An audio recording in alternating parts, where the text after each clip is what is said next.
ክቡራትና ክቡራን ህዳሴን ካለ አንድ ብር እርዳታ ካለ አንድ ብር ብድር ያሳካ መንግስትና ህዝብ ፕሮጀክት አይሰራም ሊባልማ አይችልም። ግፍ ነው።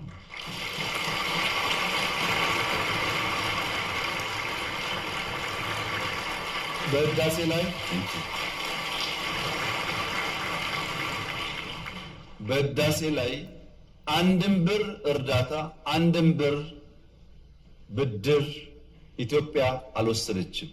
በጀግኖች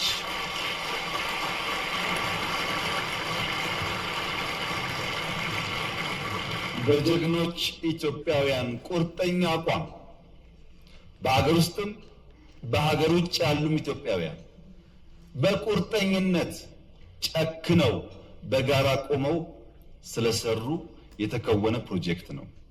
ግን በዚህ አላበቃም። ህዳሴ ከአፍሪካ አንደኛውን ሰርተናልና ሌላ አያስፈልግም እኮ ያለች ኢትዮጵያ በአፍሪካ ሶስተኛ የሆነውን ኮይሻ እየገነባን ያለነው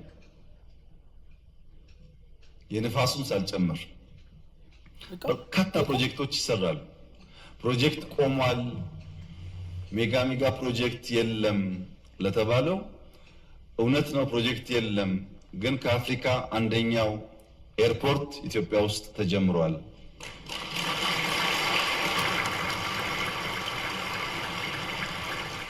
እንደዚህ ያለ ፕሮጀክት ኢትዮጵያ አስባም ሰርታም አታውቅም። እውነት ነው ፕሮጀክት ቀንሷል፣ ግን የማዳበሪያ ፋብሪካ ኢትዮጵያ ውስጥ ተጀምሯል።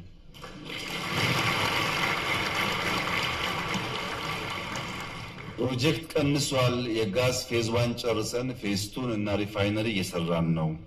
በሜጋ ፕሮጀክት በፕሮጀክት ክትትል፣ በፕሮጀክት አፈጻጸም፣ በፕሮጀክት አመራር እንኳን ኢትዮጵያ ውስጥ ድፍን አፍሪካ ገና ከኢትዮጵያ ይማራል።